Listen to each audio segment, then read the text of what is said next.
Bienvenue à tous dans la Pause Fitness, le podcast qui parle évidemment de musculation, de nutrition, mais aussi de style de vie.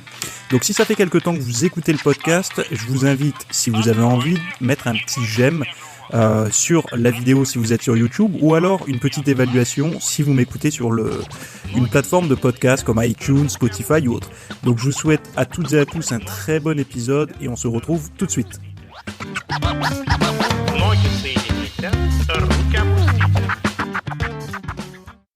Salut à tous, j'espère que vous allez bien.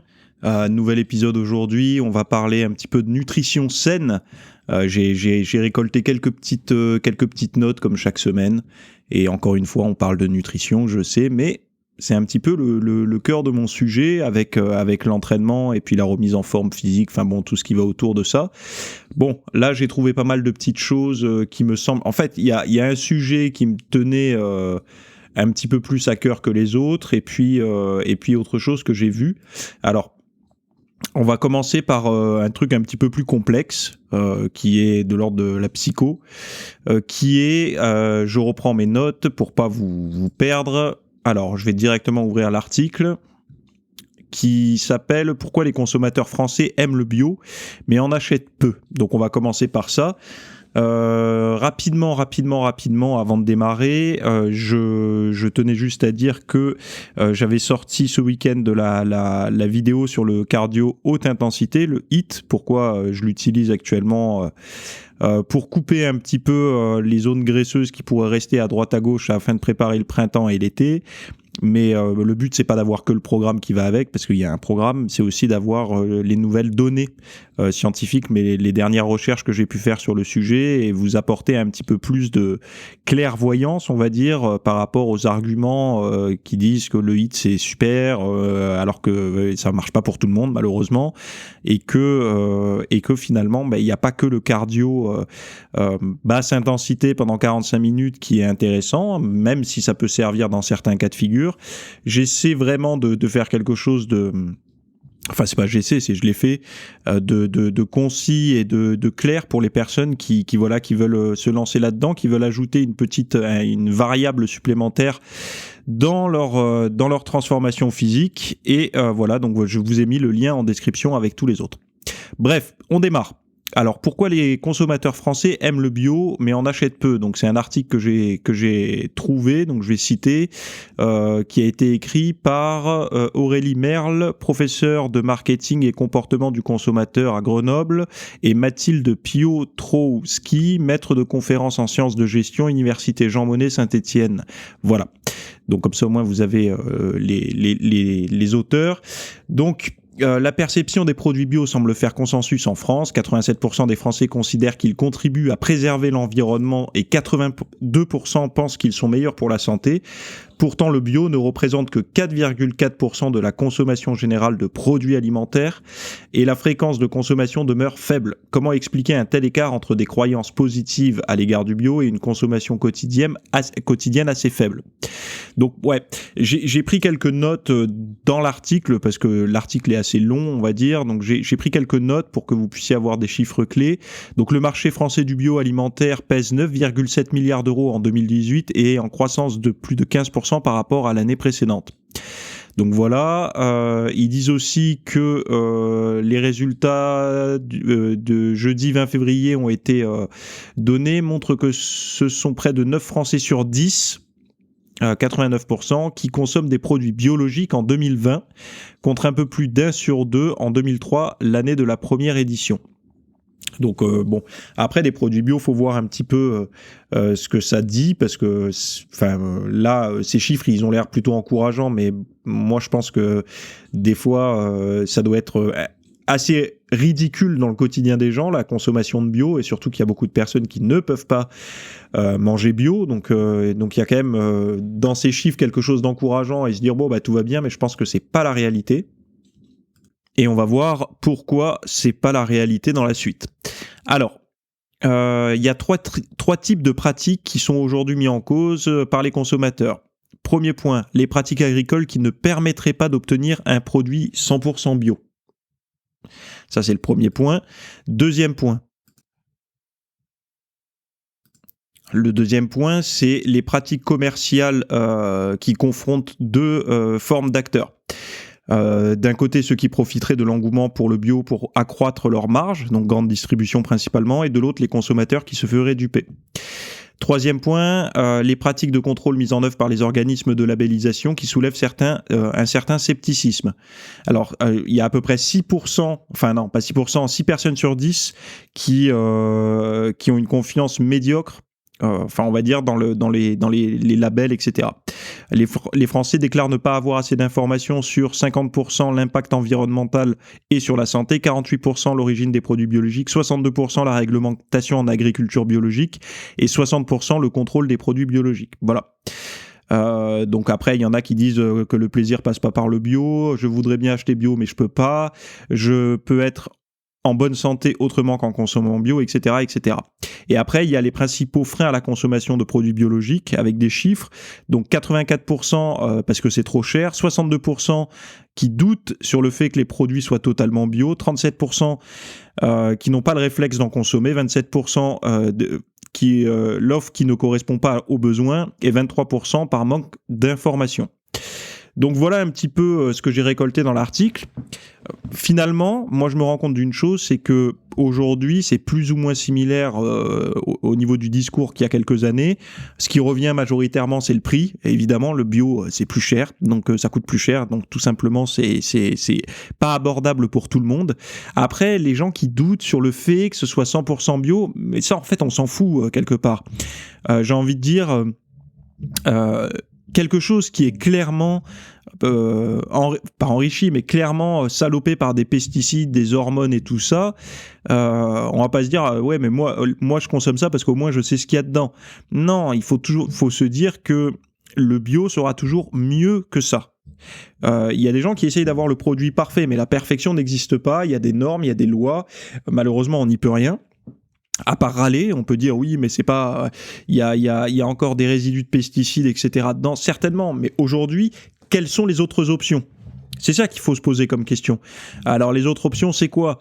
C'est habiter dans un endroit où les terres sont à la fois fertiles et à la fois pas chères, donc acheter et se faire sa propre production. Donc autant dire que là, c'est peut-être une personne sur 100, une personne sur 1000. Autre solution, c'est quoi ? C'est de mettre toute son énergie pour essayer de faire changer les choses. Ça, malheureusement, c'est pareil. C'est peut-être une personne sur 1 million qui va essayer de faire ça. Bon, on n'a pas 36 000 solutions. Donc aujourd'hui, les gens qui ont un travail qui leur prend du temps, qui s'entraînent, qui ont une vie de famille, etc., s'ils ont les moyens de consommer le bio qu'on leur propose, moi, à mon sens, c'est la solution qui aujourd'hui reste la plus cohérente. Donc on a le droit de douter sur le fait que ce soit pas 100% bio. Moi, honnêtement, c'est le discours que j'entends régulièrement parce que c'est vrai que à chaque fois que je reçois des invités ou que je parle avec des personnes et tout ça, et qui me parlent de mon alimentation, qui me disent comment tu fais pour rester en forme, etc. Bon bref, je leur explique ce que je mange, et notamment je dis j'essaie au maximum de prendre des aliments bio quand le budget est raisonnable, on va dire. Évidemment, je leur dis, moi le poisson bio, c'est compliqué, ça coûte extrêmement cher, je fais du sport, donc j'ai un apport en protéines qui est assez élevé. Le poisson bio, non, je préfère manger un peu plus d'œufs, parce que les œufs, rapport qualité-prix au niveau bio, c'est peut-être plus intéressant, moins coûteux que le poisson. Mais bon, voilà, la viande et le poisson, je fais avec ce que je peux, comme tout le monde. Et donc, le discours que j'ai en échange, c'est ouais, mais moi, le bio, non, parce que est-ce que c'est vraiment bio ? Est-ce que ça vient pas d'un autre pays où les normes sont pas les mêmes ? Ça, en fait, c'est de la branlette, quoi. Enfin... Et à un moment donné, en fait, ça, c'est pour se rassurer qu'on n'a pas envie de faire la démarche, quoi, tout simplement. Moi, je pense que le bio, manger sainement engage un effort comme tout. Ça engage un effort dans le sens où il faut être prêt. Et là, attention, on parlera après des problèmes de budget plus tard, mais il faut être prêt à se dire que on ne peut pas améliorer sa nutrition au niveau qualité nutritionnelle au quotidien, sans faire un effort en termes porte-monnaie. Enfin, à un moment donné, c'est compliqué. À part si vraiment aujourd'hui vous mangez que des plats transformés, le simple fait de passer sur des produits plus bruts, même s'ils sont pas bio, ça serait intéressant. Mais une personne qui consomme déjà des aliments entre guillemets qu'on pourrait qualifier de sains parce que c'est des fruits, des légumes, de la viande, du poisson, des œufs, des céréales de bonne qualité, etc. À partir de là, la personne, si elle veut faire un effort supplémentaire et donc passer au bio, eh ben, il y aura une répercussion sur le budget. Donc, forcément, ça aura un impact sur son reste à vivre ou son reste pour ses plaisirs, ses activités et tout. Est-ce que la personne est prête à se dire, bon, ben, terminer de faire telle activité parce que moi, j'ai décidé de mettre un petit peu plus de mon budget dans ma santé. Donc après, c'est un choix personnel et il faut être prêt à refuser certaines choses. Bon, ceux qui m'écoutent, je le sais, vous n'êtes pas à dépenser 300 balles en boîte de nuit tous les week-ends, donc vous n'avez pas non plus... j'imagine que vous n'êtes pas dans cette configuration-là, mais il y a des personnes qui ont ce genre de discours et quand on regarde, c'est contradictoire parce qu'ils sont capables de dépenser des fortunes dans des plaisirs, dans des drogues, des choses comme ça, ou même, je sais pas moi, d'acheter des jeux vidéo hors de prix qui coûtent presque le plein de courses pour une semaine. Bref, voilà. Il faut remettre un petit peu. Il faut pas dire j'ai pas le budget ou j'y crois pas. Il faut simplement dire que mes centres d'intérêt du moment sont axés sur autre chose et le budget que j'ai passe dans un autre domaine, tout simplement. Moi, pour rappel, je vous fais pas une leçon de morale, hein, je m'en fous, chacun fait ce qu'il veut, mais je vais vous donner un petit peu un exemple par rapport à mon style de vie il y a quelques années. Quand je suis revenu j'avais déménagé de Toulouse à Montpellier. J'étais arrivé, j'avais un salaire proche du SMIC et j'ai trouvé un appartement non pas qui me plaisait, mais un appartement qui me permettait d'avoir le maximum de pouvoir d'achat. C'est-à-dire que j'ai recherché un appartement dans la localisation où je voulais, donc ça déjà c'était important. Je voulais une ville en particulier par rapport à mon job, par rapport à mes activités et tout ça, mais je ne pouvais accepter un logement dans ce patelin-là que s'il était financièrement accessible. Et une des raisons, c'était que quand j'étais à Toulouse, je payais à peu près 550 € de loyer. Et je me rendais compte d'une chose, c'est qu'au niveau alimentaire, c'était juste ce que je pouvais acheter, et je savais très bien que j'avais envie de faire du sport, de me remettre en forme et tout, et je savais qu'il y allait avoir un coût, donc il fallait que j'augmente mon pouvoir d'achat, donc mon budget maximal, il fallait que je gagne en fait sur le loyer, et j'avais gagné puisque j'étais passé de 550 à 487 € de loyer. Donc il y en a beaucoup qui vont rigoler, ils vont dire non mais c'est pas énorme. En fait c'est pas énorme, mais calculez, ça vous fait, quand vous êtes célibataire, ça vous fait un plein d'une semaine de courses facilement, en plus de gagner. Donc j'ai pu, grâce à cette économie, donc en refusant d'avoir le bel appartement qui claque quand on est célibataire et jeune, j'avais refusé ça, donc j'avais récupéré un petit appartement que j'avais bien décoré, qui passait bien. C'était un truc, c'est là où j'ai démarré le site internet. Sachez une chose, c'est que c'est dans cet appartement-là, le tout premier que j'ai eu, que j'ai démarré en 2011, on va dire, mon site internet, que j'ai commencé à écrire, que j'ai commencé à me filmer, etc. C'était là-bas. Hein. Et justement, j'avais gagné de l'argent. Et moi, sachez une chose, c'est que dans toute ma vie, je n'ai jamais... si, une fois, j'ai bénéficié des aides pendant 6 mois, donc c'est-à-dire des aides, comment on appelle ça, la CAF ou je sais plus trop quoi. Et en fait, je me suis vite désinscrit parce que je les ai perçus pendant 6 mois, et en fait, les 6 mois d'après, on m'a demandé de le rendre.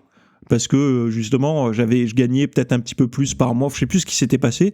Donc j'avais dit, oh là là, je suis pas capable de faire ça, moi, de recevoir puis de rendre après. Donc j'avais remboursé ce que je devais, il fallait que je leur rembourse de l'argent. Et après, je pouvais encore bénéficier d'aide, mais je leur ai dit, oubliez-moi, j'en veux plus parce que j'ai pas envie de mauvaises surprises. Quand on n'a pas d'argent de côté, malheureusement, on n'a pas envie de ce genre de surprise, quoi. Et donc du coup, après, je me suis fait tout seul, quoi. Bon, bref, tout ça pour dire que j'ai réussi à sacrifier quelque chose pour obtenir un petit peu de pouvoir d'achat dans mon quotidien. Bon, c'était juste ça. Hein. Moi, je vous explique ma stratégie. Il y en a qui vous diraient non, mais tu peux aussi faire d'autres choses. En fait, moi, les autres choses que je faisais, c'est que je travaillais de jour et en fait, j'allais travailler de nuit en plus pour gagner un petit peu plus d'argent. Donc, j'ai essayé de me démerder comme je peux pour augmenter, on va dire, mon budget mensuel. Bon, bref, on passe à la suite. La suite, je vais vous parler des restos du cœur parce que, alors, sachez une chose, je suis pas affilié avec les restos du cœur. Enfin bon, bref, je sais pas si on peut dire affilié. En fait, je suis pas affilié à ça, mais je sais qu'en ce moment, enfin, je sais pas si c'est terminé, mais il y avait une campagne.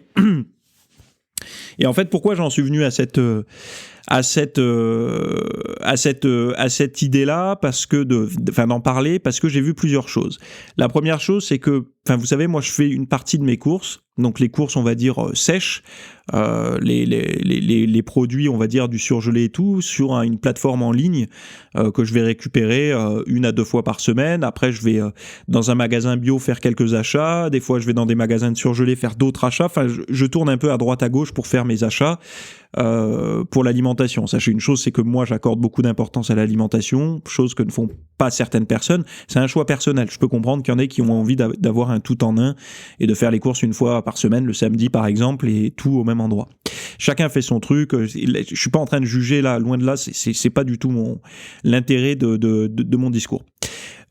Et donc je fais mes courses sur cette fameuse plateforme en ligne et je vois qu'à la fin de la commande on me dit voulez-vous faire un don au Resto du Cœur, et moi je suis toujours un peu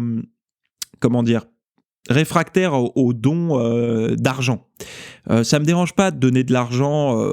Après chacun fait avec le budget qu'il peut, hein. Moi c'est jamais des très gros dons que je fais, mais l'argent, j'ai toujours cette problématique de la traçabilité. Alors je sais, il y en a qui vont dire il faut pas être anxieux comme ça aide des gens. Oui, je sais, mais j'aime réduire en fait la chose. Je préfère donner du concret. Et en fait, je trouvais qu'ils avaient fait quelque chose de bien, c'est qu'ils proposaient des paniers préfaits pré-remplis en fait pour les restos du cœur. Donc il y avait un petit peu à tous les budgets, et puis on choisissait si on voulait le panier enfant, le panier petit déjeuner, le panier X, le panier Y.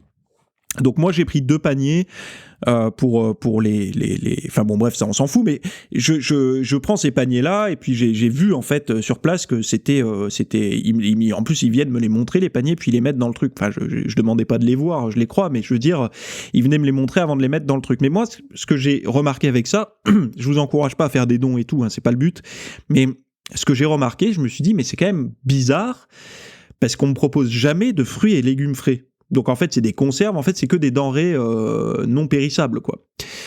Donc je me suis dit, ils doivent quand même avoir une stratégie. Ces gens-là, ils ont quand même le droit, ils pourraient peut-être avoir l'opportunité de manger quand même des aliments un petit peu plus sains. Parce que rappelez-vous, j'en ai parlé dans un autre épisode, que moins on a d'argent en France et plus on mange mal et plus il y a de l'obésité.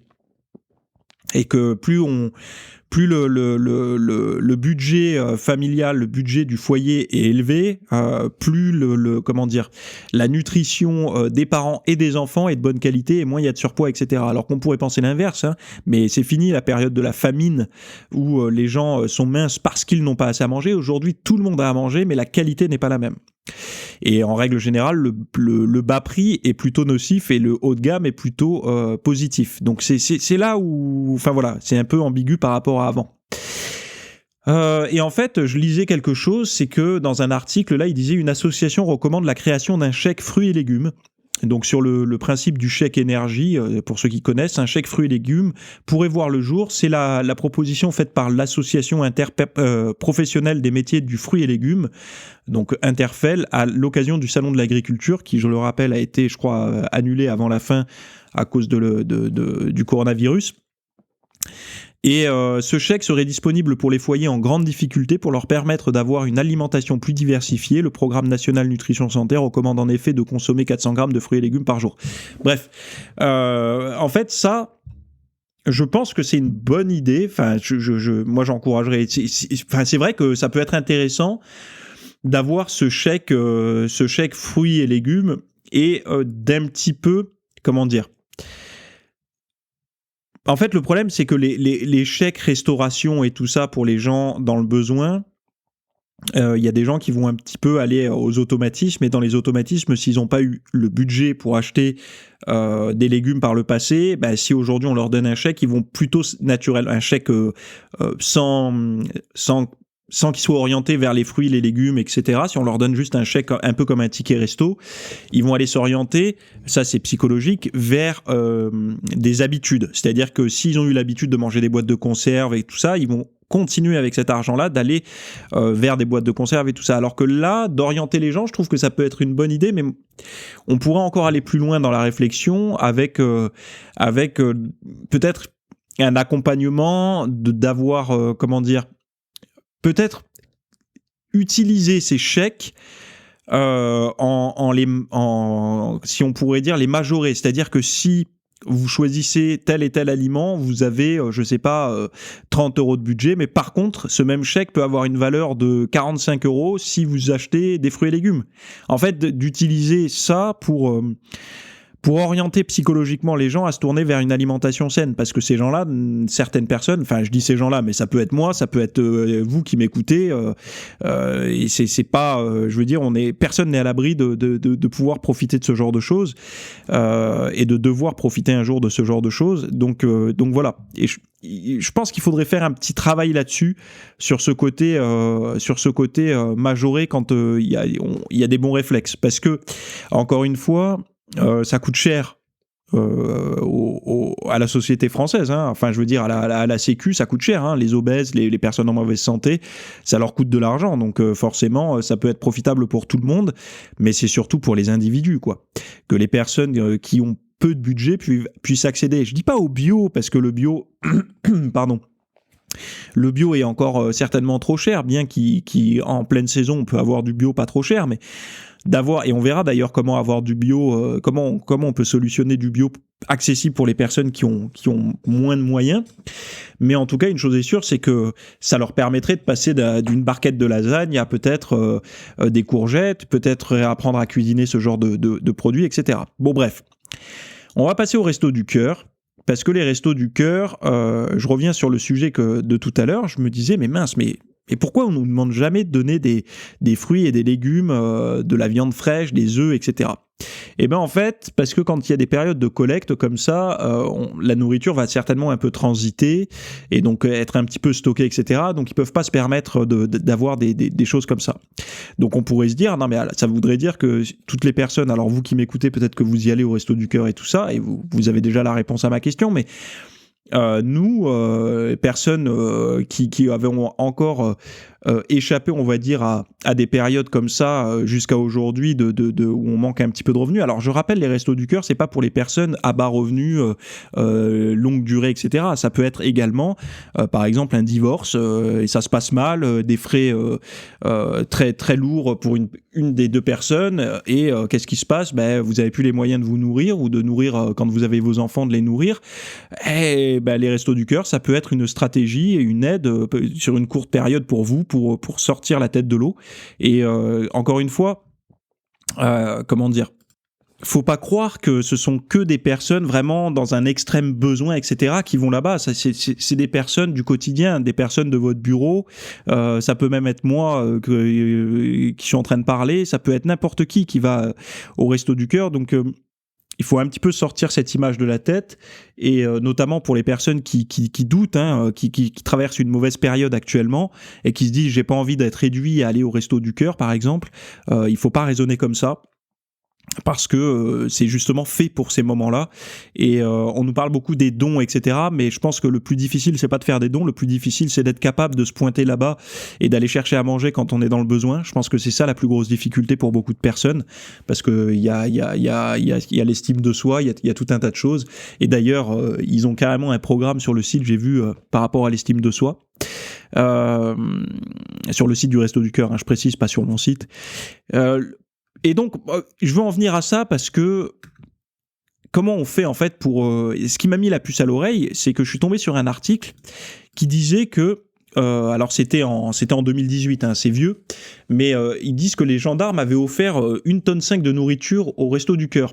Donc en fait, c'était les forces de l'ordre, après avoir interpellé des vendeurs à la sauvette, ont saisi 21 caisses d'oranges, 67 caisses d'artichauts, une caisse de pommes de terre, 12 caisses de pommes, 6 caisses de citron, 32 caisses de clémentines, 5 caisses d'ananas, 28 caisses de tomates et 7 caisses de courgettes. Au total, 179 caisses de fruits et légumes représentent pas moins de 1,5 tonne de nourriture parfaitement consommable. Que faire de ce trésor de guerre ? À cette question essentielle, les gendarmes ont trouvé la meilleure réponse possible avec l'accord du procureur de la République. Ils ont offert le tout au Resto du Cœur de Nice. Donc, bon, déjà, je trouve que c'est une très bonne idée. Mais après, je me suis dit, ils ont réussi à donner ça, donc ça veut dire que c'est possible de donner des denrées périssables au Resto du Cœur. Donc je suis allé fouiller un petit peu sur le site internet des Restos du Cœur, donc j'ai voulu savoir un petit peu comment ça se passait.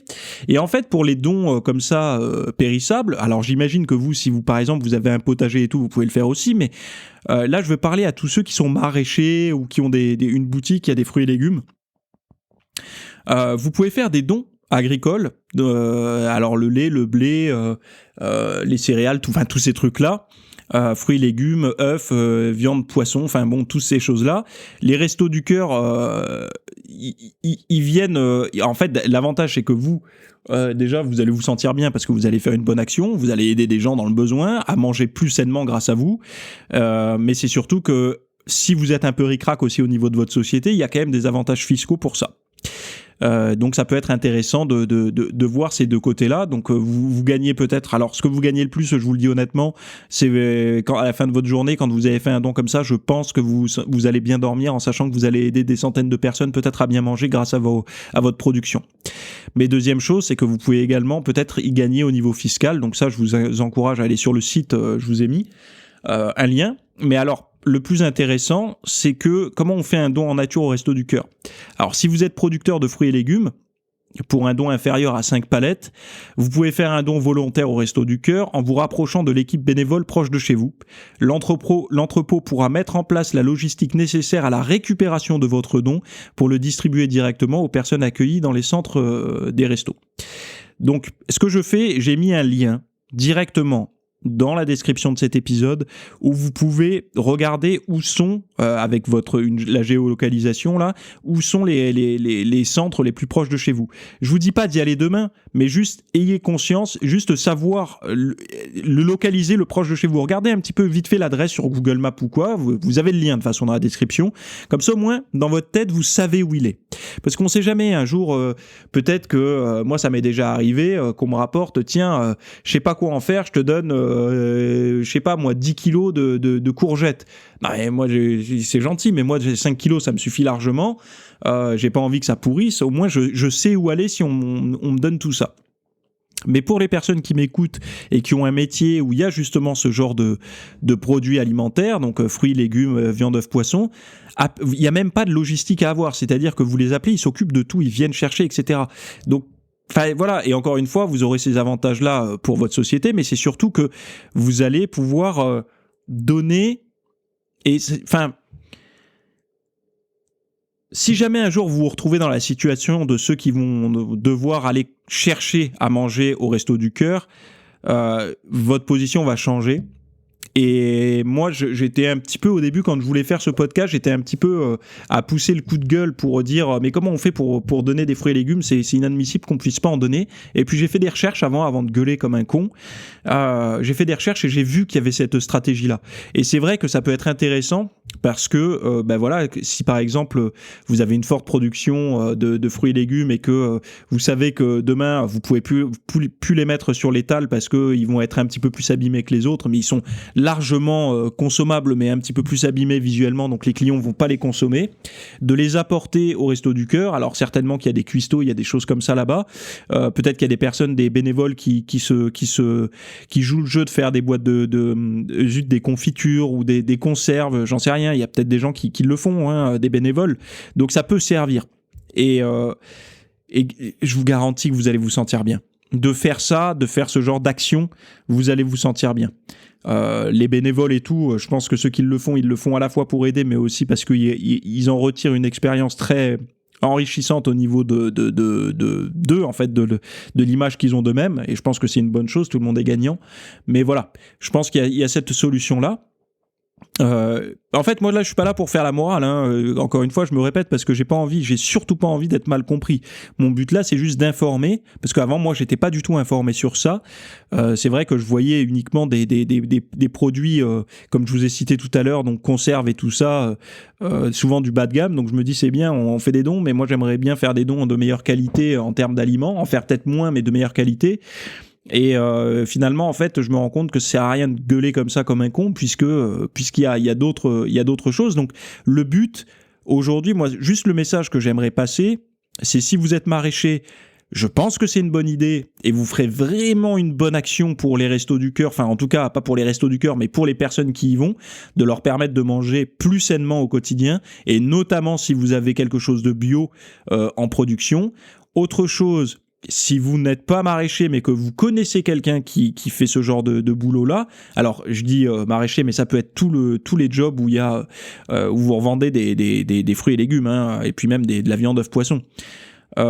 Parlez, soit vous leur envoyez mon podcast, soit vous leur en parlez rapidement. Tiens, tu sais que t'as rien besoin de faire, ils viennent chercher, tu fais une bonne action, mais en plus tu peux déduire quelque chose, je sais plus trop quoi. Enfin bon, bref, le gars il se renseignera de son côté, mais voilà, essayez juste d'en parler, parce que plus il y aura de ça, plus les personnes qui manquent de moyens auront la possibilité de bien manger. Et je pense qu'à la base, Coluche, c'est ce qu'il voulait, c'était que les gens aient à bouffer. Et je pense qu'aujourd'hui, il dirait que les gens aient à bouffer, mais pas de la merde, quoi. Et voilà, je pense qu'il faut faire passer ce message-là pour que les gens puissent juste en avoir conscience, et notamment de savoir juste où est le centre proche de chez eux pour pouvoir faire un don en nature comme ça. Donc voilà un petit peu l'épisode du jour. Il y en a qui vont me dire, bon, ça parlait pas de muscu, de bouffer tout. Ben, je suis pas d'accord, parce qu'il y a des gens qui pratiquent la muscu, des sportifs, et qui vont au resto du cœur chercher leur bouffe. Et je pense que ce genre de message, ça trouvera du sens, en tout cas pour eux. Et donc voilà, donc je m'arrête ici pour cet épisode. Pour toutes les personnes qui sont intéressées, comme je vous disais tout à l'heure, par rapport à ce fameux cardio haute intensité que je fais presque quotidiennement aujourd'hui, sans me cramer nerveusement, même en étant un petit peu bas en glucides, je vous en parle dans la description. Vous avez un lien pour y accéder, et puis sinon on se retrouve très prochainement pour les autres épisodes. Très bonne journée à tous, bye bye. Si vous avez aimé ce podcast, laissez-moi vous montrer un petit peu ce que je fais dans l'espace VIP. Donc je vous ai mis un petit lien pour aller continuer à écouter comme ça des audios qui sont réservés aux personnes, on va dire, du petit cercle VIP. C'est des contenus que vous pouvez écouter aussi bien en audio ou en vidéo. Ça, c'est à vous de choisir comment vous souhaitez consommer le contenu. Mais il y a également des programmes d'entraînement, il y a également des plans diététiques, etc. Et c'est justement une extension du podcast, volontairement, pour justement les personnes qui veulent pas juste consommer de l'actu, des petits sujets légers, mais plutôt rentrer dans le vif de certaines problématiques pour progresser et pour un petit peu en fait devenir de plus en plus indépendant vis-à-vis des coachs, etc. Donc vous avez un petit lien directement, et si ça vous intéresse, vous pouvez aller regarder le contenu. Voilà.